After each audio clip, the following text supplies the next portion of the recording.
नमस्कार, मैं रवीश कुमार। स्मृति ईरानी को इतना समर्थन तो चांदनी चौक और अमेठी में भी नहीं मिला होगा जितना उनकी योग्यता के मामले में मिल रहा है।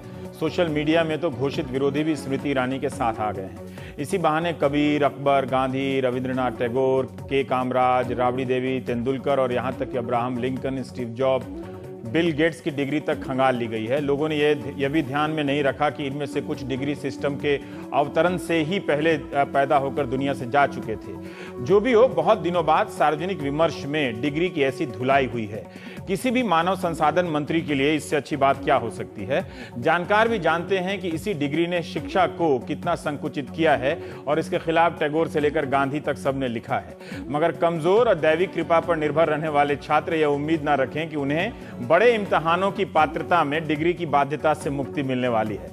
हम एक ऐसे दौर में रह रहे हैं जहां फर्स्ट डिवीजन कोई नहीं पूछता, परसेंटेज पूछा जाता है। 96% से कम आ जाए तो माँ बाप किसी रिश्तेदार के पूछ देने पर शर्मिंदा हो जाते हैं। यही वो तबका है जो हर साल नए वोटर में रूपांतरित होता रहता है। इम्तिहान आते हैं तो घर से नहीं निकलता और नंबर लाने के लिए घर छोड़कर कोटा से लेकर पटना तक के चक्कर लगा रहा है। इस पीढ़ी को भी यह बात समझनी चाहिए कि मानव संसाधन मंत्री बनने के लिए 96% जरूरी नहीं है। कई लोग स्कूल में फेल होकर यूनिवर्सिटी तक खोल गए हैं। यह भी सच है कि 96% से कम लाने पर आपको दिल्ली विश्वविद्यालय में ही पसंद का कॉलेज और विषय नहीं मिलेगा, लेकिन आप शिक्षा मंत्री से लेकर प्रधानमंत्री और राष्ट्रपति बन सकते हैं। तो युवा पीढ़ी मोदी मंत्रिमंडल की सबसे युवा कैबिनेट मंत्री के 12वीं पास होने पर क्या उदारता से नहीं सोचती होगी। पूर्व मंत्री पी चिदम्बरम के पास तो हार्वर्ड की डिग्री थी, लेकिन वो अपनी बड़ी डिग्री के कारण निशाने पर आ गए। नरेंद्र मोदी ने कहा कि हार्वर्ड नहीं, हार्ड वर्क की जरूरत है। जितना दूर से देखा है, स्मृति ईरानी हार्ड वर्क में तो कहीं किसी से कम नहीं लगती है।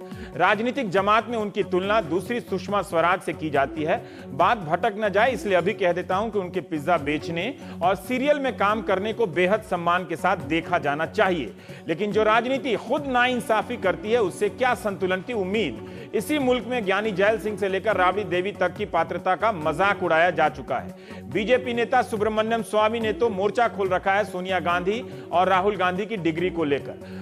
मंगलवार को कांग्रेस ने मनीष तिवारी के जरिए अजय माकन के बयान को संभालने का प्रयास किया कि हमें अपने ही एक नेता के उस बयान से किनारा करना पड़ गया जिन्होंने स्टीफेंस और हंसराज कॉलेज के अंतर को लेकर गुरूर वाली टिप्पणी की थी। लेकिन दूसरी तरफ अभिषेक मनु सिंघवी ने स्मृति ईरानी के हलफनामे को लेकर पार्टी का हमला जारी रखते हुए बताया कि वे निजी रूप से कोई मुद्दा नहीं उठाना चाहते हैं। यहां से सिंघवी का बयान पढ़ रहा हूं जिसमें उन्होंने कहा है कि बीजेपी की सरकार में कई ऐसे मंत्री हैं जो 8वीं क्लास हैं, 6वीं क्लास पास हैं। हमने सिर्फ ये कहा है कि जो संबंध है इस मंत्रिमंडल का और डिग्री का उसे देख लेना चाहिए। ये ऐसा मंत्रालय है जिसके पूर्व मंत्री रह चुके हैं मौलाना आजाद, फखरुद्दीन अली अहमद, प्रोफेसर नूरुल हसन, केसी पंत, कर्ण सिंह जी, वीपी सिंह, अर्जुन सिंह, एमएम जोशी आदि। दूसरा मुद्दा है कि क्या हलफनामे में झूठ या गलत फाइल किया गया है। 2004 में स्पष्ट लिखा है कि मंत्री महोदया बीए पास हैं 96 में, और 2014 वाले हलफनामे में उतना ही स्पष्ट लिखा गया है कि बैचलर ऑफ कॉमर्स पार्ट 1 यानी पहला वर्ष किया है। अब दोनों हलफनामे सही नहीं हो सकते, इसकी स्पष्टता अभी की जा सकती है। शरद यादव ने कहा कि डिग्री की बात गलत है, काम का मूल्यांकन होना चाहिए, लेकिन बीजेपी ने भी वही किया जो कांग्रेस कर रही थी। मंत्री संतोष गंगवार और उमा भारती ने सोनिया गांधी की शैक्षणिक योग्यता पर सवाल कर दिए। चुनाव आयोग की साइट पर 2014 के हलफनामे में सोनिया ने बताया कि उन्होंने 1964 में इंग्लिश और फ्रेंच में 3 साल का कोर्स किया है। एडीआर की रिपोर्ट के अनुसार मोदी मंत्रिमंडल में स्मृति ईरानी और मेनका गांधी 2 मंत्री हैं जो 12वीं पास हैं। 5 मंत्री ऐसे हैं जो सिर्फ 10वीं पास हैं। उमा भारती जो 6ठी पास हैं, मगर मेनका गांधी स्मृति ईरानी की तरह अंग्रेजी बोलती हैं। यह विवाद का विषय है कि अंग्रेजी बोलना योग्यता की पात्रता है या नहीं। वैसे वो मुख्यमंत्री रह चुकी हैं। 23 मंत्री ऐसे हैं जो स्नातक और प्रोफेशनल स्नातक हैं, और 9 मंत्री पोस्ट ग्रेजुएट और 3 पीएचडी हैं। तो क्या स्मृति ईरानी को खास वजह से निशाना बनाया गया? क्या वाकई मानव संसाधन मंत्री बनने के लिए खास तरह की योग्यता की जरूरत है? तो फिर कपिल सिब्बल से लेकर पल्लम राजू के कार्यकाल का भी मूल्यांकन होना चाहिए, जिनके पास योग्यता की कोई कमी नहीं थी। क्या राज्यसभा में बोलने वाली स्मृति ईरानी वाकई आईआईएम और आईआईटी के निदेशकों और चांसलरों से बात नहीं कर पाएंगी, मानव संसाधन नहीं चला पाएंगी, या इसलिए यह मुद्दा बड़ा है कि 21वीं सदी में शिक्षा मंत्री 12वीं पास कैसे हो सकती है? बात इतनी है या इससे भी ज्यादा?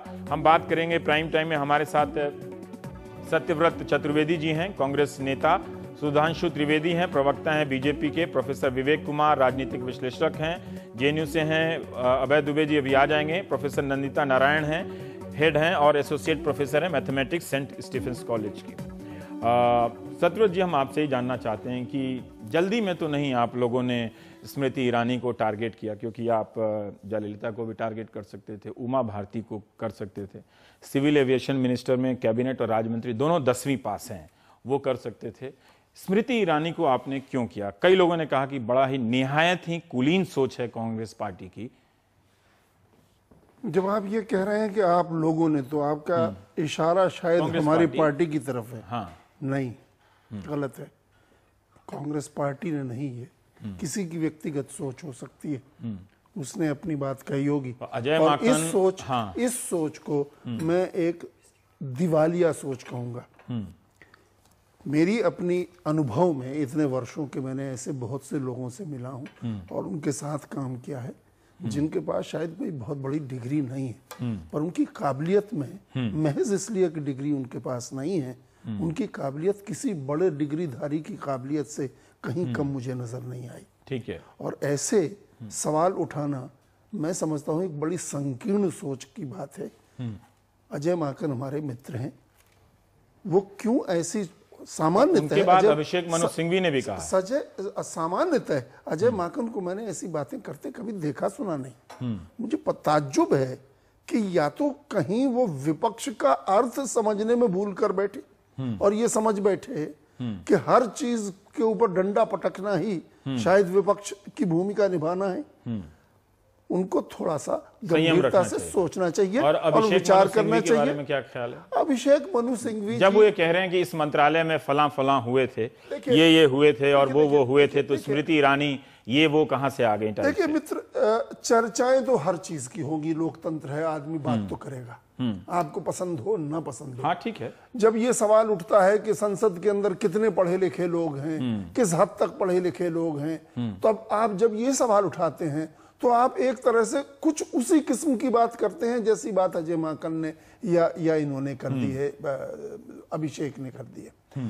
मैं समझता हूं कि ये बातें सोच करने से पहले ये देख लेना जरूरी है कि वो मंत्री के रूप में अपनी जिम्मेदारी निभाने के लायक वो शिक्षित हैं या नहीं, उनमें समझ है या नहीं। दोनों में क्या अंतर है? लायक शिक्षित हैं या नहीं और शिक्षित हैं 12वीं पास? एक व्यक्ति हो सकता है कामराज नादर जैसा, वो तो बिल्कुल ही अंगूठा छाप थे, उनसे तो एक हर्फ भी नहीं बनता था, दस्तखत भी।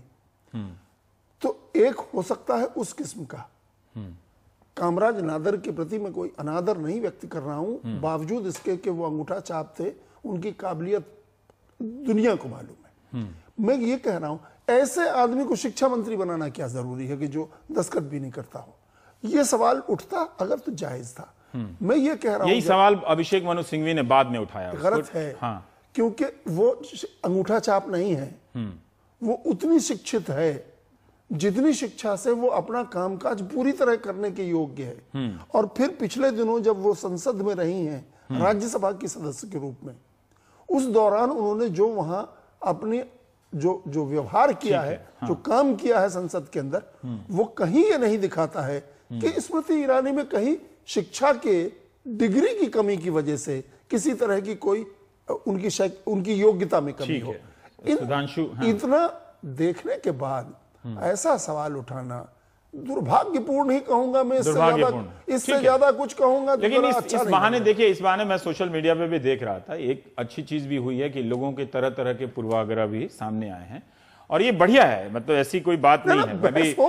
मैं भी ये भी देखना चाहता था कि पहली बार मुझे लगा कि मेरिट और डिग्री का संबंध टूट गया है। देखिए और अब यूं कहें, और मुझे पता नहीं, अगर इस देश में ये सवाल उठाया जा सकता है, भारत जैसे देश में, कि कौन विदेशी मूल का है, कौन देशी मूल का है, किसकी जाति, तो ये क्यों नहीं उठाया जा सकता? तो इस तरह के सवाल उठाने वाले लोग मिल जाएंगे भाई, कहीं ना कहीं मिल जाते हैं, क्या करिएगा। आपकी पार्टी में ही मिल गया, लेकिन कोई बात नहीं, कोई बात नहीं। उन्होंने हलफनामे का भी उठाया। मैं दोबारा दोहरा रहा हूं, अजय माकन को मैं जितना जानता हूं वो मैंने इस किस्म के सवाल उठाते जल्दी में कभी ट्वीट देखा नहीं हो जाता है। क्यों किस रॉ में वो ये बीमारी है, किस रॉ में ये बात कह गए भगवान। सुधांशु जी पता नहीं आप सुन पाए कि नहीं सुन पाए सतव्रत जी जो कह रहे थे, लेकिन मेरा सवाल जो अभिषेक मनु सिंघवी ने आज उसको संशोधित किया कि हम पर्सनल टारगेट नहीं कर रहे हैं, लेकिन ये कहते हुए भी उन्होंने ये बात नहीं की कि 2 ऐसे मंत्री हैं जो 10वीं पास हैं।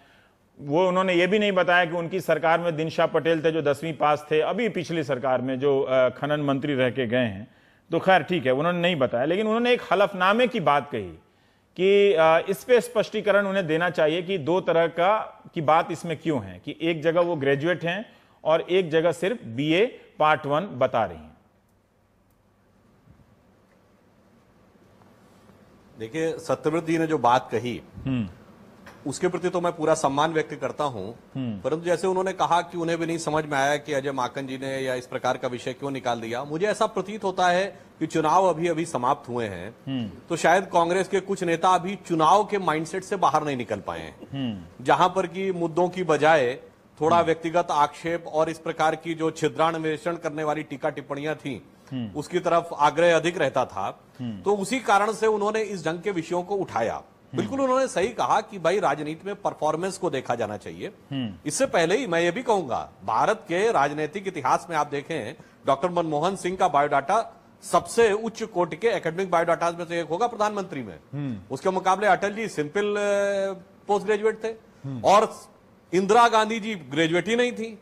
तो अगर आप देखें राजनीति में, चाणक्य नीति ने भी कहा है कि राजा के अंदर सहज बुद्धि यानी कॉमन सेंस का होना अधिक आवश्यक है।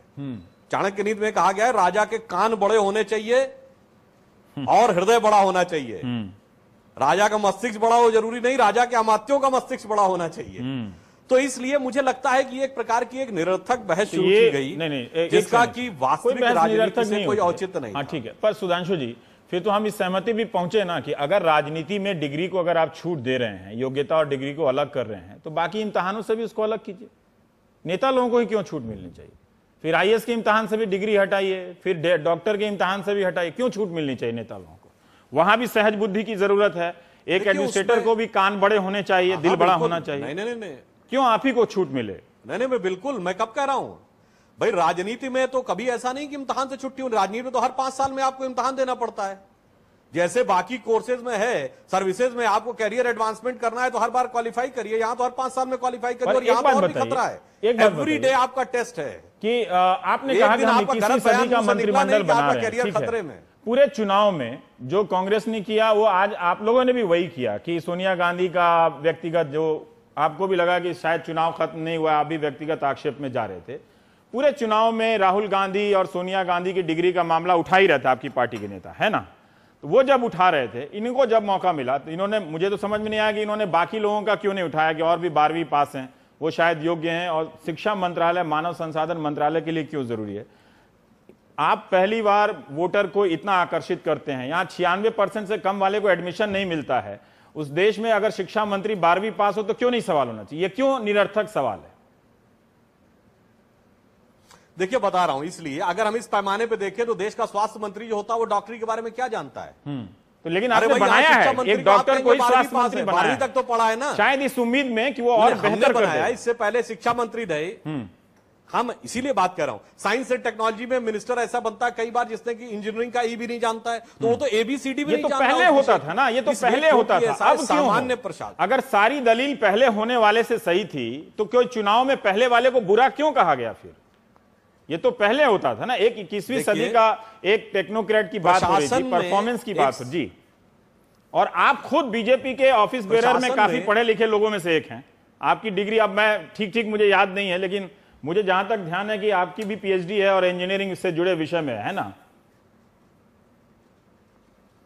जी। वो इसीलिए मैं कह रहा हूं, हाँ। मैं कॉलेजेस में, मैं यूनिवर्सिटी में भी असिस्टेंट प्रोफेसर रहा हूं। हाँ, तो आप 12वीं पास को डिफेंड कर रहे हैं, ये अच्छा है कि अक्सर जो बहुत उच्च कोटि के हमारे प्रोफेसर्स होते थे, हाँ। जो एकेडमिकली बहुत साउंड होते थे, कई बार देखा गया उनके मुकाबले जो एवरेज प्रोफेसर्स होते हैं वो ज्यादा अच्छे वाइस चांसलर रहे। हाँ। क्योंकि शासक बनने के लिए एक अलग प्रकार का एप्टीट्यूड चाहिए, हाँ। और रिसर्च और स्कॉलर के लिए एक अलग प्रकार का एप्टीट्यूड चाहिए। इसमें किसी के प्रति कोई सम्मान असम्मान की बात नहीं है। दोनों का एप्टीट्यूड डिग्री सिस्टम खत्म कीजिए ना, इसी पर सहमति है। मैं तो देखिए अगर मुझसे पूछेगा तो मैं तो तुरंत हाँ बोलूंगा इसके लिए। तो फिर तो वो शांति निकेतन वाली व्यवस्था, नई तालीम वाली व्यवस्था में तो तुरंत भारतीय व्यवस्था में केवल डिग्री का महत्व नहीं होता था। हमारे यहाँ किसी भी कन्वोकेशन के लिए हिंदी में क्या शब्द है? एक नहीं मैं बता रहा हूं, हमारे यहाँ कन्वोकेशन का क्या हिंदी में कहते हैं? दीक्षांत समारोह, शिक्षांत समारोह नहीं। भारतीय परंपरा में कहा जाता है इस व्यक्ति की शिक्षा दीक्षा कहां हुई, यानी उसके संस्कार, उसकी ट्रेनिंग, उसका social orientation, that is considered more और equal important than the degree. आज का वोटर जब वो दिल मांगे मोर वाला कहता है तो क्वालिफिकेशन मांगे मोर क्यों नहीं कह सकता है? मतलब अगर वो मांग कर रहा है, इस बात के बावजूद कि के कामराज से लेकर ज्ञानी जैल सिंह से लेकर राबड़ी देवी तक या जयललिता सब अपने अपने अनुभवों में या कार्य क्षेत्र में बेहतरीन रहे होंगे या नहीं रहे होंगे, आज वो अगर मांग कर रहा है तो इसमें क्या गलत है? गलत क्या है इसमें? मैं नहीं कह रहा कि किसी 12वीं क्लास वाली पढ़ी लिखी कोई बेहतरीन शिक्षा मंत्री नहीं हो सकती हैं, लेकिन आज आप जिस नए वोटर की मांग करते हैं जिसका 96% से कम में उसका हिस्ट्री में एडमिशन नहीं होता है, केमिस्ट्री में या फिजिक्स में, वो उसको अगर वो एजुकेटेड शिक्षा मंत्री की मांग कर रहा है तो क्या गलत मांग कर रहा है? नहीं, वो विषय अपनी जगह सही है। आपको जिस विषय में और जिस क्षेत्र में ऊंचाई पे जाना है उसका इम्तिहान पास करिए।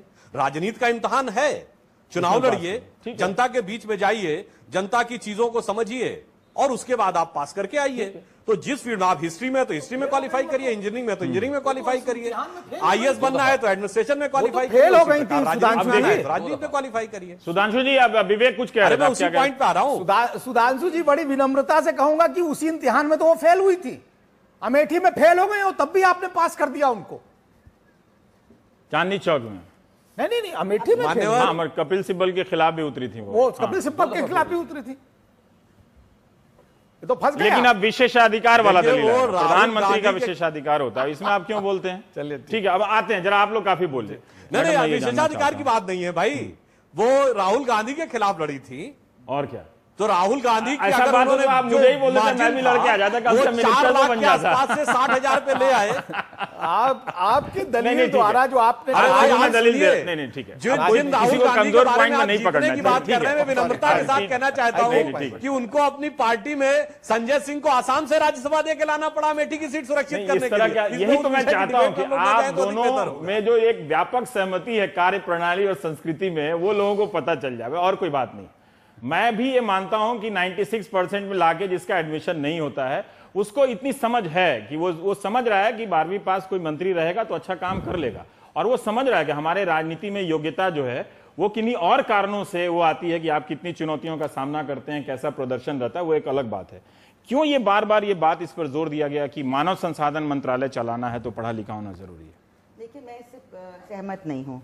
एक मिनिमम लेवल तो ठीक है, ज़रूरी है कि आपको मतलब इतना लिटरेट होना है, आपको एक लेवल तक एजुकेशन होना है, लेकिन उसके बाद आप सिर्फ डिग्री देख के आप तय करेंगे कि काबिलियत है, ये इससे मैं बिल्कुल सहमत नहीं हूँ। इन्होंने जो जवाब नहीं दिया, मैं देना चाहती हूँ कि ये जनता के प्रतिनिधि हैं। तो जिस देश में केवल 12% उस एज ग्रुप के यूनिवर्सिटीज में, कॉलेजेस में आ सकते हैं, तो बाकी जो लोग हैं उनका प्रतिनिधित्व कौन करेगा? और दूसरा यह है कि ये सिचुएशन बदलेगी कैसे अगर हम इलीट लोग आपस में ही इलीट लोगों को ये जिम्मेदारियां देते रहें। इलीट मतलब एक एजुकेशनल इलीट हो गया, एक तरह से प्रिविलेज्ड हो गया है, तो फिर ये बदलेगा कैसे? हालात देश के बदलेंगे कैसे? आज सबसे बड़ा मुद्दा हमारे सामने ये है कि क्या पब्लिक फंडेड एजुकेशन कंटिन्यू करेगा नहीं करेगा? क्या देश की जनता को शिक्षा जो उसका मौलिक हक है मिलेगा कि नहीं मिलेगा? जो पिछली सरकार नहीं देने को तैयार थी, पिछली सरकार की सबसे बड़ी गलती, और यूनिवर्सिटी के टीचर्स कभी उनको इसके लिए माफ नहीं कर सकते हैं कि वो पूरी तरह से प्राइवेटाइज करने के लिए और फॉरेन यूनिवर्सिटीज को लाने के लिए और कॉर्पोरेट सेक्टर के इशारों पे नाच के उन्होंने दिल्ली यूनिवर्सिटी जैसी बड़ी यूनिवर्सिटी को तबाह किया। जिस तरह की रिस्ट्रक्चरिंग की, बिल्कुल जीडीपी में जो उन्होंने हम लोगों को वायदा किया था कि 6% लगाएंगे, 2.5-3% से ज्यादा कभी गया नहीं एजुकेशन। इनका भी वादा है, बीजेपी का इनका वादा है, तो हम चाहते हैं ये हम इस पे इनको इस कसौटी पे देखेंगे कि स्मृति ईरानी जी क्या वो 6% हमको दिलवाएंगी? क्या वो ये पब्लिक फंडेड एजुकेशन को बचाएंगी और उसको और ज्यादा बढ़ाएंगी? क्या उसकी क्वालिटी एक और बात बरकरार रखेंगे? एक और बात जो अभिषेक मनु सिंघवी कह रहे थे कि वो IIM के डायरेक्टर से जब मिलेंगी, वाइस चांसलर से मिलेंगी, तो क्या बात करेंगे? नहीं, उसमें ऐसी कोई बात नहीं। वो आत्मविश्वास के साथ उनको मिलना चाहिए। वो जनता की प्रतिनिधि हैं और IIM के डायरेक्टर अपने फील्ड में डायरेक्टर हैं, लेकिन ये कहीं गैर बराबरी में हम नहीं विश्वास करते हैं। तो वो जो उन्होंने जो जिम्मेदारी संभाली उसको बखूबी कर सकती हैं। आखिर उनको अकेले तो डिसीजन नहीं लेना है, वो उनको डेमोक्रेटिकली प्रोसीड करना है। उनको देश की जो कॉन्स्टिट्यूशन है और हमारी मिलीजुली संस्कृति है उसको ध्यान में रख के सबको इंक्लूड करके आगे बढ़ना है, सबकी सुनना है और कॉमन सेंस अभय जी और विवेक जी पे जाऊं, जो सवाल मैं एक बात बताइए, एक इंजीनियरिंग डिपार्टमेंट को संभालने वाला मिनिस्टर चीफ इंजीनियर से मिलता है तो क्या करता है? वो मुंह बंद कर लेता है, ढक लेता है, पूछता होगा। नहीं, और एक डिफेंस मिनिस्टर जिसने कभी कोई मिलिट्री ट्रेनिंग नहीं ली, कि इस बहस में ऐसा क्या हो रहा है ना कि हम बहुत जल्दी झुक जा रहे हैं उस तरफ कि जहां डिग्री की कोई जरूरत नहीं। फिर इसमें प्रासंगिकता कहां है? नहीं, गलत बात। अगर किसी, मैं एक सीधा सवाल पूछता हूं सतरथ जी, मुझे नहीं मालूम है कि अगर स्मृति ईरानी महिला होने के साथ साथ अगर दलित भी होती और शायद इससे भी कम पढ़ी लिखी होती तो क्या इस समाज की क्या प्रतिक्रिया होती, मैं नहीं जानता, पर पुरानी परिपाटी से मैं गेस कर सकता हूं, है ना। लेकिन हाँ, मुझे इस बात का भी बुरा लगा कि उनके सीरियल में काम करने को लेकर जिस तरह से मजाक उड़ाया, वो मुझे बहुत बुरा लगा। और मैंने कहा भी कि बात भटकनी नहीं चाहिए। उनका जितना भी छोटा काम किया हो, गाड़ी में पोछा लगाया हो, ये भी हमारे लिए गर्व की बात होनी चाहिए कि एक ऐसा मिनिस्टर आया जिसका अतीत ऐसा रहा। हम बातें चाहे जितनी कर लें रवीश, मुद्दे की बात एक है, मिनिस्टर का काम क्या है, मंत्री का काम क्या है? बड़ी मंत्री का काम है प्रशासनिक व्यवस्था संभालना और पॉलिसीज बनाना। उसका काम वहां पर कोई PhD का पेपर या थीसिस लिखना नहीं है, वो अपना काम कर सकती है। आप एक असिस्टेंट प्रोफेसर को इतना सारा शर्तें लाद रहे हैं कि आप इसमें लिखा हुआ है कि वरिष्ठ पदों पर नियुक्ति के लिए हम योग्यता को ही मानदंड बनाएंगे, इसकी मैनिफेस्टो में लिखा हुआ। फिर आप एक काम करिए ना, अपना कॉन्स्टिट्यूशन बदल दीजिए और उसमें यह लिख दीजिए कि डीलिट हुए बिना कोई आदमी एजुकेशन मिनिस्टर नहीं हो सकता। मैं तो दिल मांगे मोर वाली बात कर रहा हूं। जब तक कोई मिलिट्री की ट्रेनिंग ना लिया हो तब तक डिफेंस मिनिस्टर नहीं हो सकता। ये सब क्वालिफिकेशन कल उमर अब्दुल्ला ने कहा था, दीजिए ना। फिर को परपेचुएट करने की पॉलिसी की बात कर रहे हैं। शासक वर्ग है यहाँ पे, उसी को परपेचुएट करना है उन्हीं के लिए, और बाकी जो जनता है उनको एकदम आप अहंकार भी है कि हम डिग्री वाले हैं तो हम ही को मौका मिलना चाहिए। हमारी देश को बर्बाद किया है। आज मांग ये है कि देश की जनता मांग रही है कि उनको उसको शिक्षा मिले, और जो हमारे पहले मिनिस्टर्स रहे अगर ये इस नतीजे पे हम पहुंचे कि डिग्री ने इतना नुकसान किया है, फिर तो मैं स्मृति ईरानी के प्रति आभार प्रकट करता हूं। ऐसा है कि ना वो नेसेसरी है ना वो सफिशिएंट है। हम देखेंगे उनका काम कैसा है। ठीक है विवेक जी, उनकी इंटेग्रिटी और उनका काम। बस मैं बहुत विनम्रता से ये बात कहना चाहूंगा कांग्रेस के साथियों से भी और भाजपा के भी साथियों से। देखिए, हम लोग यहां पर बात कर रहे हैं एक मानव संसाधन मंत्रालय की, और शिक्षा समाज के सभी व्यक्तियों को चाहिए, तो हम लोग उसके इंपॉर्टेंस की बात कर रहे हैं। अगर हम उसके इंपॉर्टेंस को समझते हैं तो मैं अनुभव, उसकी प्रतिबद्धता और उसके अंदर विजन, इसको जरूर, क्योंकि आपके संविधान ने जैसे कहा द्विवेदी जी ने, बड़ा डिफेंसिव है आज। क्यों डिफेंसिव है ये नहीं पता, लेकिन उन्होंने कहा कि कोई अहारता नहीं है। सचमुच कोई मिनिमम अहारता नहीं है, और मंत्री या सांसद बनने की कोई उम्र के अलावा कोई मिनिमम अहारता नहीं है प्राप्तांक और डिग्री को लेकर के। बिल्कुल सही बात है, लेकिन मैं ये चाहता हूं कि अनुभव, प्रतिबद्धता और तपाया व्यक्तित्व, जो कि राजनीति में 20-25 वर्ष लगा चुका होता है, फिर ये भी एक गड़बड़ डोमेन है। नहीं, आप राजनीति में अनुभव को कैसे परिभाषित? हाँ, मैं यही कह रहा हूं।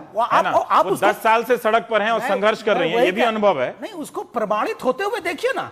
आपने अपना फाइनेंस जब चुना तो आपने 25-30 वर्ष लगाए हुए व्यक्ति को, जो कि अपोजिशन लीडर रहा है राज्यसभा में, उसको चुना। आपने जब चुना आपका विदेश मंत्रालय, तो आपने बड़े तपाए लोगों को चुना। आपने सभी लोगों को जो चुना है, उनकी वरीयता, उनकी प्रतिबद्धता, उनका अनुभव, सबको आपने लिया। लेकिन केवल मानव संसाधन मंत्रालय एक ऐसा है जिसमें एक अनुभवहीन व्यक्ति को रखा गया। मेरिट उस बात की नहीं है कि आप प्राप्तांक करना चाहते हैं, आपके पास डिग्री है, लेकिन कम से कम राष्ट्रीय प्रतिभाओं का, हम लोग कहते हैं शिक्षा जो है भविष्य होगा। 120 करोड़ जनता के भविष्य का निर्धारण ठीक है। ऐसे होगा तो कम से अब कम मुझे लग रहा है कि स्मृति ईरानी के बाद ही इसका चलिए प्रश्न तो उठेगा ही। जाती है कि नहीं, अच्छा है, प्रश्न तो उठेगा ये भी ही। अच्छा है कि वो 12वीं पास है, नहीं तो इस HRD पे कभी चर्चा भी नहीं होती है लोग, ये भी अच्छा है। 120 करोड़ की जनता के भविष्य का पर एक धारणा तो बनी जाती है। रविश जी मुझे पूजा कर लीजिए। सॉरी, मैं ये कह रहा हूं जब 120 करोड़ जनता के भविष्य का निर्धारण होगा तो आप पर प्रश्न उठेंगे, क्योंकि आपने जब वो लेना शुरू किया, आपने प्रचार माध्यम शुरू किए, तो आपने कहा नहीं ये तपाया और ये कन्विंस्ड आदमी जब आप ला रहे थे तो प्रधानमंत्री क्यों नहीं बना दिया उनको? प्रधानमंत्री मोदी जी क्यों होंगे? क्यों नहीं, वो तो पहले से तय था। नहीं, वो क्यों होगा? नहीं, ये आपके आर्गुमेंट का कमजोर पक्ष है। देखिए ये गलत बात था। देखिए आप स्मृति ईरानी की तरफ से मत बोलिए। नहीं, मैं ये पूछना चाह रहा हूं, वो नहीं है इसलिए उनकी तरफ से बोलूंगा। जब अनुभव नहीं है, नहीं तो आप उनको, आप एंकर हैं तो आप तटस्थता से आप ये हिसाब लगाइए कि अगर अनुभव नहीं है, कुछ योग्यता नहीं है, तो उनको प्राइम मिनिस्टर होना चाहिए था। ठीक है दुबे जी। देखिए मुझे तो लगता है जब ये बहस हो रही है तो मुरली मनोहर जोशी नेपथ्य में बैठे हुए व्यंग से मुस्कुरा रहे होंगे। खैर उनको काफी याद किया जा रहा है, उनको काफी याद किया जा रहा है, तो उसको और याद करने में लोग भूल गए कि उनके कार्यकाल में भी विवाद हुए थे। मैं ये जो विवेक जी कह रहे थे, मैं भी इस सवाल को और आगे बढ़ाऊंगा कि जब आपको प्रतिरक्षा मंत्री नहीं मिल रहा था, उचित प्रतिरक्षा मंत्री नहीं मिल रहा था, तो आपने वो जगह लगभग खाली रखी और वित्त मंत्री को उन्होंने अतिरिक्त प्रभार दे दिया। वित्त मंत्री ने बाद में सफाई दी कि हम रक्षा मंत्री लागू कर लाएंगे। तो क्यों कहा उन्होंने? क्योंकि मोदी सरकार को उचित व्यक्ति नहीं मिल रहा था रक्षा मंत्री पद पर आरूढ़ करने के लिए। अगर उनको अच्छा मानव संसाधन मंत्री नहीं मिल रहा था, सुयोग्य, तो उनके हिसाब से बेस्ट है। नहीं तो हम समीक्षा कर रहे हैं ना उन्हीं के निर्णयों की। समीक्षा तो हम कर ही रहे हैं ना। तो अगर नहीं मिल रहा था तो वो इसके साथ भी, इस मंत्रालय के साथ भी लगभग वही व्यवहार कर सकते थे जो कि रक्षा मंत्रालय के साथ उन्होंने किया, लेकिन उन्होंने ऐसा नहीं किया। अब मैं एक दूसरा सवाल करता हूं कि अगर मान लीजिए स्मृति ईरानी PhD होती तो क्या हम उसे उनकी योग्यता का प्रमाण मानते? भारत में शिक्षा की जो हालत है उसमें PhD को भी किसी की योग्यता का प्रमाण नहीं माना जा सकता।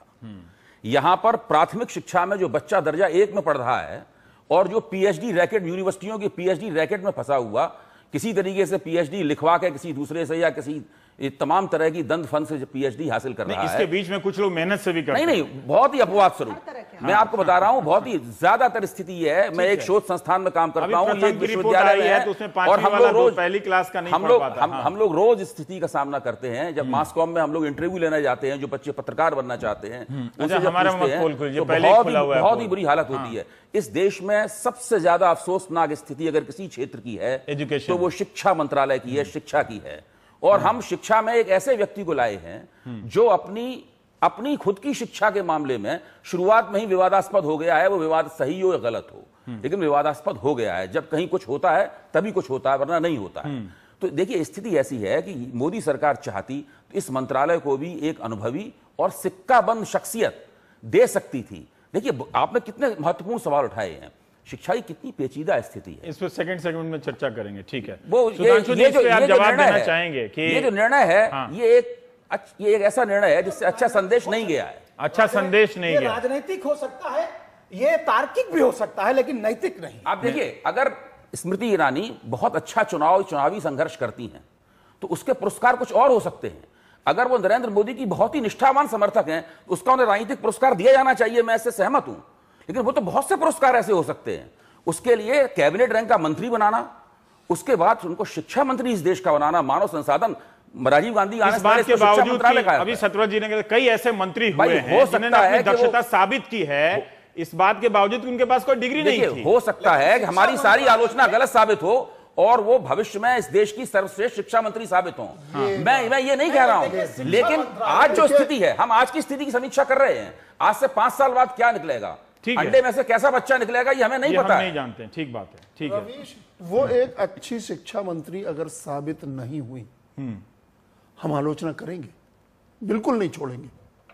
लेकिन हम पूर्वाग्रह सवाल है कि अगर ये दलील इतनी पुख्ता है, लेकिन हम अगर तो पूर्वाग्रह बनने में फिर क्यों इतने सारे सर्टिफिकेट, नेट पास होना बहुत जरूरी है। अगर शिक्षा मंत्री के रूप में वो एक अच्छी मंत्री साबित नहीं हुई, जरूर आलोचना होगी, लेकिन पूर्वाग्रह के आधार पर, इसलिए कि वो 12वीं पास है, इसलिए हम उनकी आलोचना करने लगे। मैं सहमत हूं।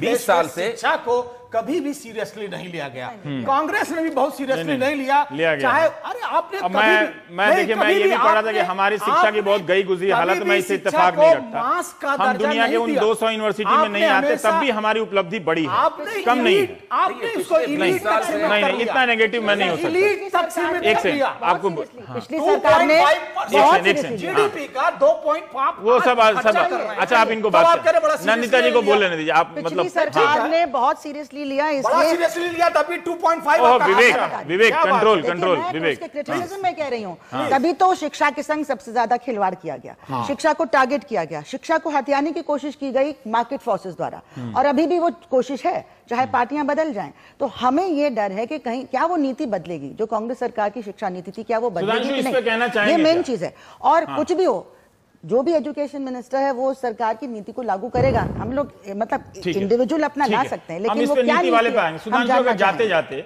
ब्रेक पे जाना है, अभय जी जो कह रहे थे कि आप डिफेंस के लिए इंतजार करते हैं, ठीक है, इसके लिए भी इंतजार कर सकते थे, और ये हो सकता है कि अन्य मामलों में बेहतर हों, लेकिन इन्हें और भी किसी तरीके से पुरस्कृत किया जा सकता था। जो संदेश गया, विवेक भी कह रहे हैं, वो शायद उतना इनके हिसाब से उचित नहीं है। देखिए, अभय जी ने और विवेक कुमार जी ने जो आशंका व्यक्त की है, मैं उसको पूरी तरह खारिज नहीं करता हूं। आशंका व्यक्त की जा सकती है, वह संभावनाएं सोची जा सकती है, परंतु मेरा सिर्फ इतना अनुरोध है कि कम से कम निश्चित समय गुजर जाने के बाद हम उस प्रदर्शन को देखने के बाद अपनी धारणा बनाएं तो अधिक उचित होगा। हमारा विश्वास है कि सरकार में और इस मंत्रालय में भी हम लोगों ने जैसे पिछले समय में बहुत अच्छे अच्छे कार्य किए थे एचआरडी मिनिस्ट्रीज में, जो पिछले समय में रहा, मैं उसके डिटेल में नहीं जाता क्या क्या मेस क्रिएट हुआ। हम लोग एक अच्छा प्रदर्शन करने में सफल होंगे, और मैं अनुरोध चाहता हूं कि कम से कम एक आध साल का समय देने के बाद हम धारणा बनाएं तो अधिक उचित होगा। ठीक है, हम एक छोटे से ब्रेक के बाद आएंगे, तो थोड़ा वो नीति वाले इलाके में बात कर लेते हैं। अगर आप बता सकें कि क्या FY यूपी के बारे में, या जो केंद्र पिछली सरकार की जो नीतियां रही हैं उसमें आप सचमुच कोई बड़ा बदलाव करने जा रहे हैं। और एक सवाल और है कि कहीं ये हमारे इंटेलेक्चुअल्स का अहंकार तो नहीं है, माफ कीजिएगा दुबे जी और विवेक जी, कि एक महिला बनने जा रही है और वो शायद उस मंत्रालय की पात्रता के अनुसार वो उतनी योग्य नहीं है सर्टिफिकेट वाली, तो हम उसका सामना कैसे करेंगे। जेंडर इशू मत लाइए, हम लोग मैं जेंडर नहीं, मैं लाना चाहता हूं कि कई लोग चाहते हैं कि मैं लाऊं, मैं उससे क्यों भागूं। मैं छोटे से एक ब्रेक के बाद आ जाने दीजिए। जेंडर स्त्री हैं इसलिए इस पर चर्चा नहीं कर रहे हैं।